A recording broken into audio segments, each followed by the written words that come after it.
Hello friends, welcome back to your own channel understood adda. इस video में मैं बिहार दरोगा प्रारंभिक परीक्षा एवं मुख्य परीक्षा में पूछे गए 50 महत्वपूर्ण प्रश्न को बताने वाला हूं, जो आप सबों को 16 जुलाई को होने वाले दरोगा एग्जाम में बेनिफिट दे सकते हैं।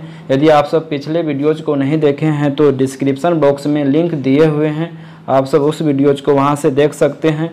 तो आइए प्रश्न को शुरू करते हैं। पहला प्रश्न है, कार्बन नैनोट्यूब किस संरचना परिवार का सदस्य है? तो इसका सही आंसर हो जाएगा फ्लोरीन्स। अगला प्रश्न है, फेफड़ों का सफेद कैंसर किसके कारण होता है? तो इसका सही आंसर हो जाएगा एस्बेस्टस।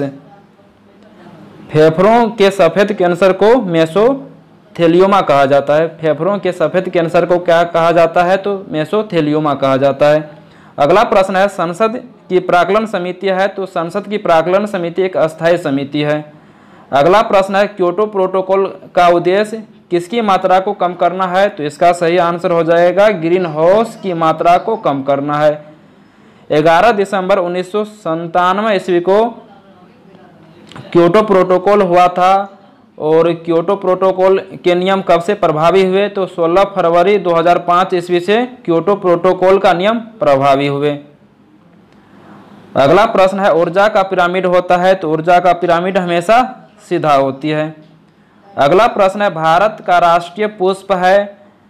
तो भारत का राष्ट्रीय पुष्प कमल है। क्या है? भारत का राष्ट्रीय पुष्प कमल है और कमल का वैज्ञानिक नाम है निलंबो न्यूसीफेरा। अगला प्रश्न है, कौन सा एक कूट फल है? तो पोम फल, और पोम फल के अंतर्गत सेम, नाशपाती इत्यादि आते हैं। अगला प्रश्न है, कौन सा ग्रह सौरमंडल के वैक्यूम क्लीनर की भांति कार्य करती है? तो इसका सही आंसर हो जाएगा बृहस्पति।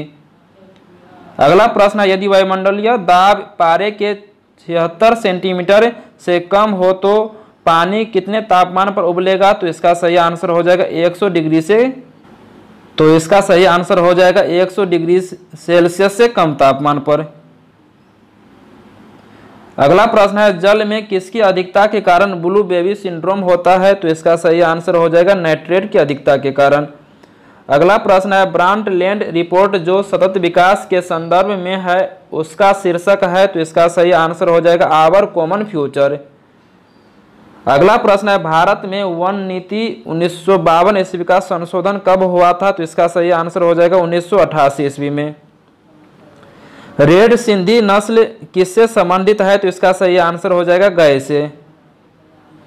लोनावाला जल विद्युत संयंत्र किस राज्य में स्थित है? तो इसका सही आंसर हो जाएगा महाराष्ट्र में।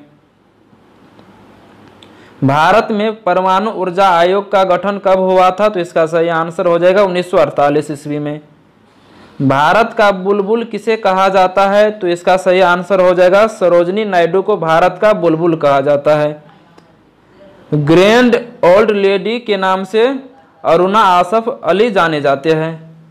अगला प्रश्न है, विश्व बैंक का दूसरा नाम है? तो इसका सही आंसर हो जाएगा IBRD विश्व बैंक का दूसरा नाम है, और IBRD का फुल फॉर्म पूछेगा तो international bank for reconstruction and development हो जाएगा।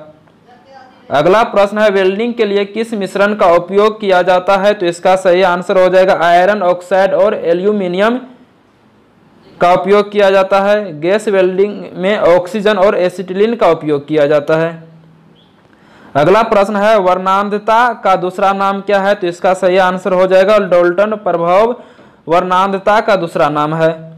अगला प्रश्न है, मूल द्वारा वानस्पतिक प्रवर्धन किसमें होता है? तो इसका सही आंसर हो जाएगा स्वीट पोटैटो में। पुष्प में द्विनिषेचन के पश्चात गुणसूत्र की संख्या त्रिगुणित हो जाती है। वन लाइनर फॉर्मेट में लिखा हुआ है। अगला है, मोआ न्यूजीलैंड का विलुप्त पक्षी है तथा डोडो मॉरिशस का विलुप्त पक्षी है। किस जीव में कसाब यानी कि फ्लैजिलम पाया जाता है? तो इसका सही आंसर हो जाएगा युगलिना में। कलोल विद्युत संयंत्र स्थापित है? तो इसका सही आंसर हो जाएगा गुजरात में। कीटभक्षी पौधे का उदाहरण है? तो कीटभक्षी पौधे का उदाहरण हो जाएगा डोसेरा नेपेंथिस, डायोनिया, यूट्रिक्यूलेरिया, पिचर पौधा, ये सभी कीटभक्षी पौधे का एग्जाम्पल है। भारत के संघ की राजभाषा के रूप में हिंदी को कब अपनाया गया था? तो इसका सही आंसर हो जाएगा 14 सितंबर 1949 ईस्वी को। अगला प्रश्न है, स्वराज के लिए आवाज उठाने वाला पहला व्यक्ति था? तो इसका सही आंसर हो जाएगा स्वामी दयानंद सरस्वती। अगला प्रश्न है, माइक्रोबियल हमले के लिए प्रतिरोधी माने जाने वाले जीनोबायोटिक्स को कहा जाता है? तो इसका सही आंसर हो जाएगा रिकेल्सिट्रेंट। अगला प्रश्न है, भारतीय स्टेट बैंक ऑफ इंडिया की स्थापना मूलतः इंपीरियल बैंक ऑफ इंडिया के रूप में 1921 ईस्वी में हुआ था। ऑनलाइनर फॉर्मेट में लिखा हुआ है। और स्टेट बैंक ऑफ इंडिया की राष्ट्रीयकरण पूछेगा तो इसका स्टेट बैंक ऑफ इंडिया का राष्ट्रीयकरण 1 जुलाई 1955 ईस्वी को हुआ था।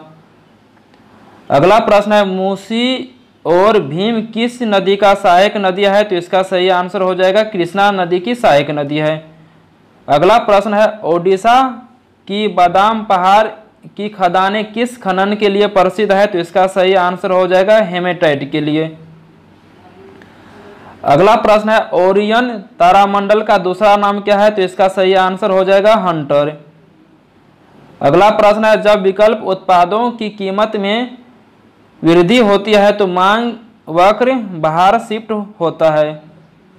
अगला प्रश्न अप्रत्यक्ष कर का उदाहरण है? तो इसका सही आंसर हो जाएगा माल और सेवा कर, उत्पाद शुल्क, बिक्री शुल्क इत्यादि, ये सभी अप्रत्यक्ष कर का उदाहरण है। गुरु गोविंद सिंह के माता का नाम क्या था? तो इसका सही आंसर हो जाएगा गुजरी देवी गुरु गोविंद सिंह के माता के नाम थे। अगला प्रश्न है, कामायनी पुस्तक का लेखक कौन है? तो इसका सही आंसर हो जाएगा जयशंकर प्रसाद कामायनी पुस्तक का लेखक है। अगला प्रश्न है, सितारा देवी का संबंध किस नृत्य से है? तो इसका सही आंसर हो जाएगा कथक से। अगला प्रश्न है, नेताजी सुभाष चंद्र बोस राष्ट्रीय खेल संस्थान कहाँ स्थित है? तो इसका सही आंसर हो जाएगा पटियाला में। अगला प्रश्न है, जसपाल राणा का संबंध किस खेल से संबंधित है? यानी कि जसपाल राणा का संबंध किस खेल से है? तो इसका सही आंसर हो जाएगा निशानेबाज से। अगला प्रश्न है, राजा भोज किस राजवंश का शासक था? तो इसका सही आंसर हो जाएगा परमार वंश राजवंश के शासक थे राजा भोज। और परमार वंश का संस्थापक पूछेगा तो उपेंद्र राज, और राजधानी पूछेगा तो धारा नगरी। बैडमिंटन कप का संबंध किस खेल से है? तो इसका सही आंसर हो जाएगा हॉकी। अगला प्रश्न है, वह मुगल सम्राट जिसका 2 बार अभिषेक हुआ था? तो इसका सही आंसर हो जाएगा औरंगजेब। अगला प्रश्न है, किस रक्त वर्ग का व्यक्ति सर्वदाता कहलाते हैं? तो ओ रक्त यानी ओ ग्रुप का व्यक्ति सर्वदाता कहलाते हैं, और ए बी ग्रुप का व्यक्ति सर्वग्राही कहलाते हैं।